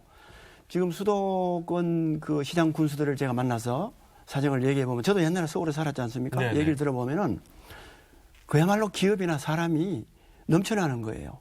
그래서 이 자치단체 이 재원도 잉여금이 많이 남는 거예요. 그런데 아까 저 기업하는 분들 말씀하셨지 않습니까? 지방에는 지금 재원이 너무 부족해요. 많은 시간을 할애해서 중앙정부에 예산을 달라고 하소연해야 되고 어필해야 되고 공모에 응해야 되고 온갖 노력을 다 하거든요. 그렇게 해도 부족하거든요. 중앙정부가 얼마만큼 이것에 대한 인식이 떨어져 있냐는 걸 보면은 각종 여러 가지 통계치가 있지만은 예를 들어서 이제 우리 박사님들 아시겠지만은 균터 회계 같은 경우 있잖아요. 비정발전 특별회계. 제가 오늘 여기 오기 위해서 자료를 보니까 2008년도하고 2021년도를 비교했는데 수도권은 액수가 그렇게 많지는 않지만은 한 100% 정도 늘었어요. 그런데 제가 살고 있는 포항이 소속된 대구 경북은 얼마냐? 4.9% 늘었거든요. 이거는 뭐 볼 것도 없는 거죠. 그리고 작년에 그 지방분권 추진이 이 2차 재정분권 국회 의결이 11월 달에 있었거든요. 거기에 지방의 자주재원에 포함될 수 있는 그 지방 교부세율이 19.24%인데 그것을 계속 올리자고 우리 지방 정부들이 주장을 했는데 그건 논의하다가 그냥 그대로 무산되어 버렸습니다. 이것은 지방 소멸을 위한 자주재원을 확보할 수 있도록 도와주는 것이 정말 절실한데도 이것이 반영이 안 됐다. 저는 아주 잘못된 일이라고 생각합니다. 지금 이제 지역에서 기업을 경영하시는 분 그리고 또 지금 현장에서 시정을 이끌고 있는 포항시장님의 이야기까지 들어봤는데 학 회장님 이 얘기들 쭉 들으시면서 정리를 좀 한번 해주시죠. 어떤 생각이신지. 지역 경제를 과연 어떻게 살릴 건가 한 말씀 더 드리면은 가장 중요한 건 산업을 위한 공단 재생 작업을 해야 됩니다. 공단 재생. 공단 재생을 해야 그 지역 경제가 활성화되는데 그래서 이제 지금 현재 무슨 문제가 있냐면 일부 제조업은 일자리를 자꾸 줄여야 되는 형편입니다. 지금 아까 이제 연구원님께서 말씀해 주신 그런 거죠. 산업의 로봇이나 변화. 이런 걸로 대체해가지고 고도화를 시켜야 되는데 일자리 자꾸 늘리라고 이 얘기를 합니까? 일자리를 줄이면서 또 한편은 일자리를 늘려야 됩니다. 그럼 어떤 일자리를 늘려야 되느냐? 그러니까 우리가 지금 일자리를 만들면 수익이 되면 그 수익으로 뭘 하고 이렇게 생각을 하는데 일자리를 만드는 것 자체에 대한 지원을 해야 됩니다. 그래서 대학을 졸업하면 누구나 창업을 이렇게 하고 그중에 창업이라는 것이 100개에 하나만 성공해도 성공을 하는 거거든요. 근데 그런 우리 인큐베이터가 전혀 없습니다. 그러다 보면 창업을 할 수가 없는 거예요. 그러니까 모두가 대기업으로 가는 겁니다. 그래서 창업을 많이 해줘야 되고 그다음에 뭐 정부에서 상당히 혁신 도시나 이런 걸 통해서 많이 노력을 하고 있습니다. 그리고 여러지 한데 그러면 왜 잘 안 될까? 혁신 도시 한 가지만 예를 들어 설명을 하겠습니다. 혁신 도시에 만들어서 이제 기업이 내려갔잖아요. 가족은 절대 내려가지 않죠. 예. 주말 되면 버스 대절해가 서울로 다 올라옵니다. 네네네. 돈은 어디 씁니까? 서울로 씁니다. 서울에 씁니다. 그거를 지방에서 계속해서 이사를 와서 하면 그만큼 인센티브를 더 주는 겁니다. 그러니까 기업이 당연히 살아야 지역도 사는데 정작 그 기업에서 일을 하고 돈은 서울로 올라와서 쓴다. 이 얘기를 해주셨는데 그만큼 이 지역에서 그곳에 거주하시는 분들이 그 지역에서 소비를 해서 지역 경제를 굴리는 것도 아주 중요하지 않겠습니까? 네, 그게 선순환이 될 테니까요. 그렇죠. 예. 그러니까 그래서 조금 지역 소비에 대해서도 우리 그 인천 서구청장님께 좀 여쭤보고 싶은데 아까 이제 서두에 말씀하실 때 소상공인 인구도 높아서 또 어려움이 있다.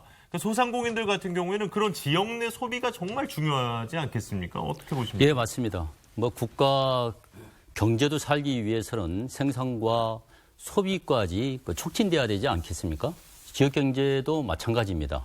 아무리 생산이 이루어진다 하더라도 영내에 소비 촉진이 안 되면 안 되지 않습니까? 우리 인천 서구에서 최근에 소비 진작책이 효과를 본 우리 스스로 우리 권한에서 한번 추진해봤던 사례가 있습니다. 어떤 건가요? 지역화폐. 예. 지역화폐 하면은 전에는 그 지류식으로 상품권들이 해왔는데 요즘은 5장 6부 시대라고 할 정도로 핸드폰이 반드시 있어야 되지 않습니까? 그렇죠. 네. 지역화폐를 처음으로 모바일 페이먼트 베이스에서 추진을 했습니다. 우리 인천 서구 밖에 소비율이 여기에 소비율이 무려 60%나 됐습니다. 네. 예, 그러다 보니까 이것은 얼마나 지역 경제가 살아남기 어려운 그러한 구조였는데 그런데 지금 56만 중에서 우리 국민들 중에서 무려 43만 장이 발매가 돼서 지금 10분당 7, 8분은 이 화폐를 쓰고 있습니다. 지역화폐. 예. 지역화폐의 발행액이 1조 8천억을 기록을 했습니다. 네. 예, 이러다 보니까 지역 경제가 이 어려운 상황에서 여러 지표들이 좋아지는 거예요. 네. 그다음에 매출도 늘어나고 일자리까지도 늘어나는 순기능을 많이 발휘를 했는데 그런데 지금 2019년부터 시작을 했는데 갑자기 좀 불안해지기 시작을 하고 있습니다. 왜 그런가요? 이렇게 지역 경제에 효과를 보고 있는데 이것은 국비 일부가 들어가 있고 예. 또 시비 일부가 들어가 있고 구비 일부가 들어가다 보니까 사용량이 이렇게 많아서 많은 순기능을 보여주고 있는데 중앙 집권에 이렇게 있다 보니까 저희들이 국비의 의존도를 높일 수밖에 없는 거예요. 그런데 지역 경제나 또 국민들은 굉장히 호응도가 좋고 이 둔화되는 지표에서 많이 활발해지고 있는 것을 어떻게 지속 가능하게 할까가 이게 과제인 것 같습니다. 역시나 한계는 재정적인 부분에 있어서 중앙정부에 대한 의존도가 높다 보니까 그만큼 이제 지방정부의 자율성에 대한 필요성도 또 얘기를 해주신 것 같고요. 그렇다면 이제 여기서 우리 김현호 선임연구위원께 좀 말씀을 듣고 싶은데요. 지금 이렇게 쭉 기업체 대표님부터 그리고 우리 포항시장님 그리고 인천 서구청장님 얘기를 좀 들어봤는데 어떻습니까? 이게 지역화폐도 그렇고요. 이렇게 좀 이런 부분들이 지역 경제를 살리는 데 도움이 좀 될 수 있나요? 네, 뭐 도움이 되고요. 근데 이제 그게 크게 보면은 그 민간 부분에 대해서 이제 공공 영역이 역할을 확대하고 있는 걸로 이제 이해가 되잖아요. 그렇죠. 그리고 이제 또 어떻게 보면 또 협력하는 부분일 수 있고 그래서 이제 제가 보기에는 협력이 앞으로는 두 가지 차원에서 이렇게 더 강화될 겁니다. 하나는 이제 민간 부문하고 공공 부문. 아까 그 민간 부문은 이런 그 산업 문명 자체 때문에 일자리를 자꾸 이렇게 만들 수 없는 이런 한계가 있고. 네. 그래서 이제 그런 부분을 공공 부분 우리 시장님들이 같이 커버해가지고 이제 공공 일자리라든지 이런 식으로 해서 뭐 상품권도 마찬가지고 또 사회적 경제도 마찬가지고 뭐 공동체 경제도 마찬가지고 이런 거고 아까 이제 자꾸 우리 시장님들 말씀하셨다시피 수도권으로 다 이렇게 집중되는데 그러면은 단기간에 이걸 그냥 뭐 우리 공공기관 지방 이전하다시피 다 할 수 없는 상황이라 그러면 물론 그것도 해야 되겠지만은요 병행해가지고 같이 이제 협력하는 모델로 가야 될 수밖에 없다. 그래서 대표적인 그런 게 있습니다. 일본도 보면은 이제 그 위성 오피스라 그러면서 그런 걸 많이 개발합니다. 뭐 빈집이라든지 과소 이용되는 공공시설이라든지 그걸 해가지고 우리 같으면 서울에 있는 삼성, SK 이렇게 지사나 분사나 뭐 오십시오 이래가지고 실제로 많이 하고 있거든요. 같이 이제 협력하는 거죠. 그리고 또 서울에는 청년들이 많은데 일자리가 없으니까 시골에 있는 그 장인 기술을 가진 사람들 이제 늙어가는데 후계자는 없고 그러면 그걸 연결시켜가지고 장인 기술자들은 후계자를 확보하기가 좋고 여기는 청년은 일자리를 만드는 게 좋고 그래서 이제 뭐 넥스트 로컬이라 이런 식적으로 해가지고 다양하게 있는데 물론 그 부분이 약할 수는 있는데 점점 또 이렇게 지혜를 짜가지고 확대를 해 나가고 이렇게 되면 가능하고 나중에는 이제 이렇게 지역별로 또 이런 그 디지털 사회에서 특화를 시켜가지고 우리도 그런 게 필요할 거라고. 네. 그러니까 지금 말씀해 주신 것처럼 이렇게 중앙정부와 지방정부 간의 협력에 대한 또 이런 좋은 예들을 우리 연구위원께서 들어주셨는데. 네, 그 협력은 또 우리 서구청장께서 굉장히 강조하셨잖아요. 그렇죠. 그래서 연계와 협력, 중앙, 지방 간의 이 소통이 정말 중요하다. 그런데 요즘은 또 지방정부끼리. 그렇죠. 그러니까 중앙과 통해. 지방이 아니라 지방정부끼리도 이렇게 협력을 하는 모습들을 좀 많이 볼 수 있어요. 그렇습니다. 뭐 부울경 메가시티도 지금 이제 출범을 앞두고 있고요. 포항시장께 좀 여쭤보겠습니다. 이 부분은 지역 경제 어떤 도움이 되겠습니까? 어쨌든 이제 수도권 일극 체제를 극복하자는 게 지방의 공통된 그 화두이거든요. 그래서 저희 포항 같은 경우에는 그런 것을 좀 대응할 수 있는 것이 뭐가 있겠느냐 찾아보니까 주로 이제 포항에서 철강을 생산하지 않습니까? 철강 소재를 생산하고 그 소재를 가지고 부품을 만든단 말입니다. 인근 경주에서. 또 그 인근에 같이 연해 있는 울산에서 자동차라는 완성품을 만들거든요. 조선이라는 완성품을 만들고. 그래서 이 세 개 도시가 잘 동맹을 맺어서 연합을 하면은 서로 협력할 건 협력하고 이렇게 하면은 일극체제 극복하는데 조금 도움이 되고 상호간에 여러 가지 시너지 효과가 나타날 것이다. 이렇게 해서 저희들이 헤어롬 동맹이라는 것을 몇 년 전에 맺고 적극적으로 그 부분에 주기적인 회의와 연대와 또 공유할 수 있는 부분, 협력할 수 있는 부분을 찾아서 나서고 있거든요.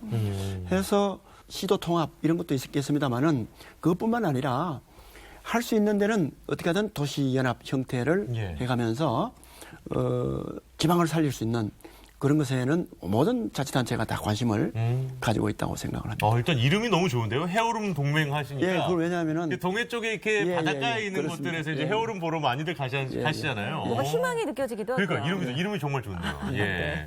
사실 이제 이렇게 될 수 있었던 법적 근거가 드디어 확보가 됐잖아요. 그렇습니다. 이번에 이제 지방자치법 전부 개정에 이제 특별 지방자치 제도가 포함돼서 법적 근거가 마련이 된 거죠. 자, 그럼 계속해서 우리 서구청장께도 인천 서구청장께도 질문을 좀 드리겠습니다. 뭐 같은 내용인데요. 이 특별 지방정부 어떻게 보고 계십니까? 이미 뭐 제주 특별자치도 그다음에 세종 특별시 제가 여러 자료나 전문가로 보더라도 그 부분이 그렇게 출발은 했지만 썩 그 성과가 크지 않았다라고 다 평가를 하는 것 같고 저도 그런 부분은 동감을 합니다. 그런데 최근에 100만 이상의 또 특례시 근거도 만들고 우리 자치구처럼 우리 인천 서구도 앞으로 80만, 100만이 되는데 어쩌면은 특례 또 구를 또 특례 자치구를 출발을 할 수가 있습니다. 자치단체별로 어떤 그 헤어룸 동맹이나 하듯이 일본에도 간사이 연합이라고 해가지고 또 지자체끼리 연합을 해서 중앙에 건의를 하고 또 이렇게 역할 분담을 했듯이 중앙과 지방 간에 역할 분담을 할 수 있는 특례구를 또 특례시와 이런 특례 자치구를 만들 수 있다라고 이렇게 생각을 합니다. 그리고 뭐 독일 슈투트가르트나 미넨도 연합인데 그곳은 중앙과 지방이 연합을 해서 10년간 계획을 어젠더를 설정을 해서 중앙과 지방이 특별하게 해보자라고 하는 특별자치구를 운영을 한 거거든요. 그렇듯이 우리도 좀 특별한 어젠더를 국가적으로 중앙에서 또 지방에서 이렇게 소통해서 정해서 그 어젠더를 해결할 수 있다면은 저는 이러한 중앙 집권이랄지 지방 분권이 이런 문제가 다소나마 해소될 수 있고 이 특례 자치의 근거를 모처럼 두었는데 실효성을 발휘할 수 있다. 중앙과 지방이 연대 협력할 수 있는 특례가 된다면은 저는 성공할 수 있을 거다 이렇게 생각을 합니다. 제가 오늘 쭉 이야기를 나눠보니까 이재용 구청장께서는 어쨌든 지금 지방정부의 한계를 인정하시면서도 중앙정부와 지방정부 사이에 이 소통의 창구에 대한 강조를 참 많이 해주시네요. 네, 협력과 예. 연대. 그렇습니다. 네. 예, 좋습니다. 예.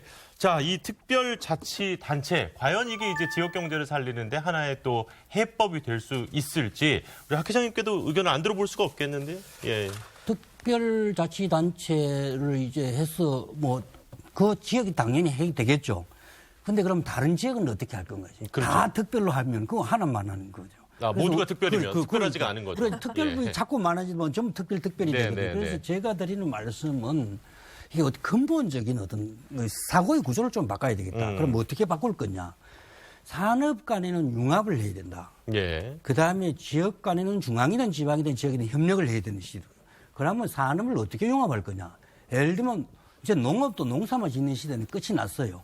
농업하고 제조업, 그다음 유통업이 융합되고 거기다 관광까지 플러스 돼가지고 7차 산업을 위해서 그것이 온라인으로 다 연결되는 그런 사회로 바뀌어져야 된다는 겁니다. 그리고 이제 우리가 이제 중앙정부에서도 그 지방정부에서도 그렇고 우리가 무조건 소득 중심으로 가고 있는데 예. 그 소득 중심 이야기하면 소위 말하는 100m 달리기를 모두가 줄을 서서 달리기를 합니다. 그러면 1등 하는 사람 제외하고는 다 불만이죠. 네. 그렇죠. 그런데 1등 하는 사람도 불만이 왜냐? 언제 때가 2등 될지 모르니까. 우리가 수능에 익숙해져서 그런지 모르겠는데 다 각자 다른 방향으로 달려야 됩니다. 그러면 다 1등을 할 수 있는 거예요. 소득 향상에서 이제 행복 향상 쪽으로 좀 정책의 목표를 조정할 필요가 있다. 그래서 그렇게 하려면 어떻게 해야 되냐면 우리가 지금 서양에 자꾸 도입을 하는데 예. 지속 가능한 발전, 저는 이거 싹이라고 봅니다. 지속 가능한 발전은 없습니다. 예. 지속 가능한 변화가 있을 따름이죠. 그런데 우리는 끊임없이 기술 발전만 추구하고 도덕이나 환경 파괴는 생각을 하지 않는다는 겁니다. 예. 그래서 그다음에 디지털 대전하는데 AI, 그다음 AI를 통해서 정부 조직, 그다음에 정부 권한, 그다음에 법률, 재정을 전부 바둑에 소위 무허량 대수의 수도 다 분석해가 하는데 간단히 분석이 되거든. 그래서 제대로 한번 국가 예산과 조직과 이 권한을 분배를 해가지고 한번 검토를 해보고 국가의 틀을 바꾸면은 새로운 디지털 재전환 시대가 되지 않을까 이런 생각을 합니다. 예. 뭐 여러 가지 큰 얘기들도 많이 해주셨습니다만은 역시 이제 산업은 좀 융합을 하고 그리고 또 지방 정부끼리는 협력을 해서 정확한 데이터를 가지고 이 효율적인 분배를 하는 게 참 중요하다 이런 말씀을 또 해주셨고요. 네, 오늘 그래서 지방자치로 잘 살 수 있나요? 네. 이 해법을 이 지방분권, 지방자치와 연결해서 좀 풀어봤는데요. 그렇습니다. 지역경제 활성화를 위한 많은 이야기 나눴는데 또 끝으로 마지막으로 덧붙이고 싶은 말씀 한 말씀 여쭙겠습니다. 네. 지금 현장에서 가장 애써주시는 우리 시장님부터 좀 오늘 마무리 이야기 좀 들어볼까요? 우리나라 수도권 인구가 50.4%입니다. 청년층은 한 54% 더 많고요. 그러니까 지방에서 나온 청년들이 다 수도권으로 가는 거죠. 속된 말로. 인근에 있는 일본은 제가 통계를 보니까 28%예요. 프랑스는 18.2%, 독일은 7.4%. 결국은 도시화율이 진행이 될수록 결혼을 늦게 하고 적게 하고 출산율도 떨어지고 국가 소멸로 가는 거거든요. 지방에는 노령 인구만 남고 생산 인구도 없고 소비 인구도 없고 이렇게 되는 거거든요. 여기에 중앙정부 또 아까 기업도 나왔습니다만은 저는 아까 이 경남에서 기업하시는 분 훌륭하다고 생각합니다. 네. 큰 기업들 또 각종 지도자들 이런 분들이 그야말로 하방해서 지방에 가서 이 특징에 맞는 게 있을 거거든요. 우리 지방을 살리겠다. 살려서 대한민국을 살리겠다. 이런 의지를 좀 가지고 실천을 했으면 좋겠습니다. 네. 그래서 결국은 우리 국가가 지속될 수 있도록 지역 경제도 지속될 수 있도록 모든 분들이 함께 노력하자 이런 말로 저는 마무리하고 싶습니다. 네. 또 인천 서구청장 말씀도 들을까요? 네네. 많은 선진 국가가 결과적으로 말해주는 게 국가가 경쟁력이 커지기 위해선 지방분권을 반드시 해야 된다라고 하는 절실함을 해왔지 않습니까? 이 부분을 잘 우리는 인식할 필요가 있다고 생각을 합니다. 아예 헌법에다가 프랑스는 지방 분권으로 이루어진다라고 명시를 또 했고, 네, 스위스도 마찬가지로 끊임없는 아래로부터 경쟁과 혁신을 통해서 이 8만 불이 넘는 이 선진국을 마련했습니다. 예, 그렇기 때문에 우리 국가가 잘 되기 위해서도 지방분권이 이루어져야 된다. 그런데 지금은 중앙이 너무 무겁습니다. 너무 무거우니까 비효율적인 거죠. 지방도 발전하지 않는 이런 결과를 낳고 있기 때문에 이 재정과 인적 자원과 그다음에 권한에 있어서 과감하게 연대 협력할 수만 있다면은, 그렇게 출발한다면은 지금까지 해왔던 방식보다도 훨씬 더 효율적인 균형을 이루고 효율적인 지방이 되고 효율적인 국가가 되지 않느냐. 저는 이런 부분을 강조하고 싶고요. 지금 당장 할 수 있는 일은 인적 교류가 좀 반드시 이루어졌으면 좋겠다. 결국은 사람이 일을 하는 거기 때문에 중앙과 지방이 균형을 이룰 수 있는 연대와 협력을 지금부터라도 만들어냈으면 국가 경쟁력도 또한 지역 경제도 저는 커질 거다로 이렇게 말씀을 드리고 싶습니다. 네. 두 분 이야기 잘 들었습니다. 자, 그리고 또 오늘 1, 2부 통틀어서 너무나도 좀 도움이 되는 이야기 많이 해주셨는데요. 우리 조덕호 학회장님 끝으로 한 말씀 부탁드립니다. 지금까지 우리는 이제 중앙정부 주도의 어버나이제이션, 산업화, 도시화를 통해서 큰 빛을 만들어냈습니다. 네. 또한 큰 그림자도 만들었습니다. 이제는 그 그림자를 지우기 위해서 지방정부 중심의 루럴라이제이션, 로컬라이제이션으로 해야 되고요. 그래서 이제는 우리가 자꾸 해외 사례만 자꾸 공부를 하는데 이제는 우리가 우리 스스로 만들어내야 됩니다. 지속 가능한 발전을 넘는 지속 가능한 변화를 통해서 지방 소멸, 지방 절망의 시대에서 지방 희망, 젊은이의 세상으로 만들기를 기대하면서 제 말씀을 마치겠습니다. 예, 고맙습니다. 이제 또 마지막으로 김현호 선임연구위원께 말씀 부탁드리죠. 뭐 지역 경제 활성화도 또 다양한 대안이 있을 것 같은데요. 저는 뭐라 그럴까요? 좀 저변이 되는 인식의 이 전환 같은 것도 굉장히 중요하겠다 이런 생각을 하고 있습니다. 왜냐하면은 이 중앙부처에는 장관인데 광역 우리 단체장 도지사님 그다음에 뭐 시장님들은 차관급이에요. 그래서 그게 왜 그렇게 됐는 건지 아마 옛날에 중앙정부에서 시도지사를 임명할 때 그렇죠. 임명직 있을 때 그때는 이제 뭐 임명장을 줘야 되니까 장관이 줘야 되니까 당신은 차관이다 뭐 이렇게 할 수밖에 없는데 아직도 이제 그런 게 있거든요. 한 단계 밑으로 이제 보는. 또 하나는 그래서 이제 지방자치단체도 사실 그 일본 유산이거든요. 일본이 공공자치단체라고 얘기해서 이 자치단체가 아니라 정부가 돼야 되는데 빨리 이제 그렇게 바꿀 필요가 있다 싶어요. 또 하나는 지방교육청, 지방 무슨 뭐 검찰청, 지방 무슨 뭐 다 명칭에 사실 지방이라는 게 빼야 되거든요. 그냥 인천 무슨 교육청, 인천이라면 다 되는데 거기다가 또 지방이라는 걸 꼭 해가지고 한 단계 밑으로 이렇게 하고 있는데 그것도 보면 좀 우리 지방 단체장님들이 참 착한 것 같아요. 제가 단체가 다 빼버려 금방 뭐 할 텐데 그런 거 있고 또 하나는 희한한 게 저도 이제 농식품부라든지 이런 분들 만나면은 귀농 그러는데 귀농 얘기 좀 그만하라고. 저도 이제 시골에서 컸지만은 부모님들한테 나는 농사 짓고 빼골 빠지는데 도시 가서 생활하라고. 인식이 시골을 가서 다시 가면은 도시 생활에 나고자 뭐 귀향 뭐 이런 식으로 있어가지고 그 귀농 좀 쓰지 말라고. 근데 써요. 근데 일본은 보면은 또 귀농의 말 안 써요. 취농이라고 써요. 취할지자 해가지고 똑같다는 거죠. 원오브 되면 직업으로서 지금은 고향이 농촌에 사람이 별로 없어요. 뭐 새삼스럽게 귀농할 그것도 없어요. 왜냐하면 지금 한 30, 40대마다 다 이 도시에서 태어났기 때문에. 그래서 이제 우리 마음속에 있는 DNA, 내가 무조건 이 지방 소멸을 일으키고 서울로 가겠다.